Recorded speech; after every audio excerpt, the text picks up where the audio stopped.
बहुत समय पहले एक शांत छोटे गांव में एक दयालु और जिज्ञासु लड़की रहती थी जिसका नाम लूना था। हर रात वह अपनी खिड़की से तारों को देखती और फुसफुसाती, शुभ रात्रि।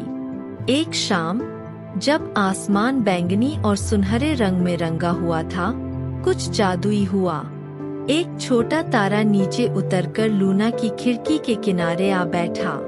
नमस्ते लूना, तारे ने कहा। लूना चौंक गई। क्या तुमने अभी बात की? हाँ, तारे ने हंसते हुए कहा। मेरा नाम नोवा है और मुझे तुम्हारी मदद चाहिए। मेरी मदद? मैं तो बस एक बच्ची हूँ। नोवा चमकी। इसीलिए केवल एक दयालु दिल ही स्टार गार्डन को बचा सकता है। लूना झुकी। स्टार गार्डन क्या है? यह वह जगह है जहाँ तारे जन्म लेते हैं, लेकिन यह फीका पड़ रहा है।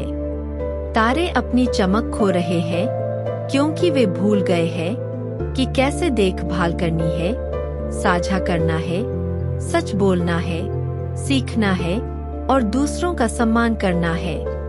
लूना बहादुरी से सिर हिलाई। ठीक है, मैं मदद करूंगी। हम वहाँ कैसे पहुँचेंगे? अपनी आंखें बंद करो और विश्वास करो, नोवा ने फुसफुसाया। जब लूना ने फिर से अपनी आंखें खोली तो वह स्टार गार्डन में खड़ी थी। प्रकाश के फूल धीरे धीरे चमक रहे थे, पेड़ लोरी गा रहे थे और तारे आसमान में धीरे धीरे तैर रहे थे। लेकिन कुछ गलत था। रंग फीके थे और तारे थके हुए लग रहे थे। एक पुराना चमकदार तारा जिसका नाम एल्डर ग्लिंट था, उनके पास आया। स्वागत है लूना, बगीचा अपनी चमक खो चुका है, लेकिन तुम्हारी मदद से हम इसे वापस ला सकते हैं। लूना ने नोवा का साथ दिया और कुछ फीके पड़ते तारों से मिली। पहला था फिजल। वह अकेला बैठा था, उदास लग रहा था। कोई मेरे साथ खेलना नहीं चाहता, उसने बुदबुदाया। क्या तुम अपने खिलौने साझा करते हो? लूना ने पूछा। फिजल ने नजरें झुका ली। वास्तव में नहीं। चलो साथ में कोशिश करते हैं। लूना मुस्कुराई। उन्होंने दूसरे तारों को खेलने के लिए बुलाया।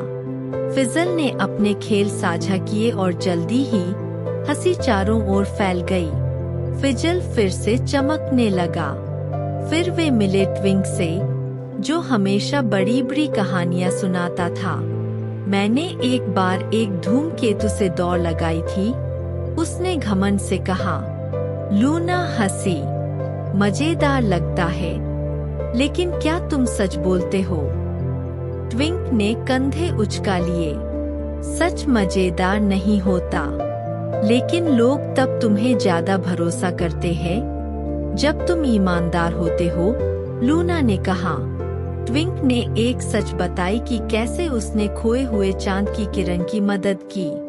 दूसरे तारों ने जयकार की और ट्विंक की रोशनी और भी चमकीली हो गई।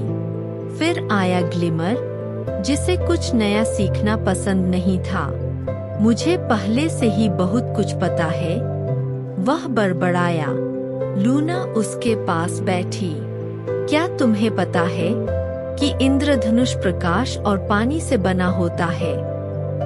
ग्लिमर ने पलकें झपकाईं। नहीं, सच में। उन्होंने साथ में अंतरिक्ष और तारों की किताब पढ़ी। ग्लिमर की जिज्ञासा वापस आई और उसकी रोशनी फिर से चमकने लगी।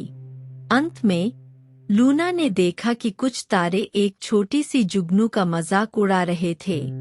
वह यहाँ की नहीं है, किसी ने चिल्लाया। वह बस अलग है, लूना ने धीरे से कहा। सभी जीवित चीजों को दयालुता मिलनी चाहिए। तारों को शर्मिंदगी महसूस हुई। उन्होंने माफी मांगी और जुगनू को एक चमकदार पंखुड़ी दी। वह खुशी से गुनगुनाई। अचानक बगीचा रोशनी से भर गया। रंग नाचने लगे, संगीत बजने लगा और तारे फिर से चमकने लगे। एल्डर ग्लिंट लूना के पास आया। तुमने हमें याद दिलाया कि क्या सच में महत्वपूर्ण है। प्यार, ईमानदारी, साझा करना, सीखना और सम्मान। लूना मुस्कुराई। मुझे खुशी है कि मैं मदद कर सकी। अब घर जाने का समय है, नोवा ने धीरे से कहा। लूना ने अपनी आंखें बंद की और धुआ। वह फिर से अपने बिस्तर पर थी, कंबल में लिपटी हुई।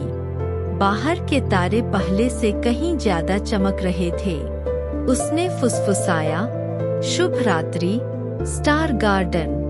और दूर ऊपर एक खास तारा थोड़ा और चमक रहा था, लूना का तारा, जो प्यार से दमक रहा था।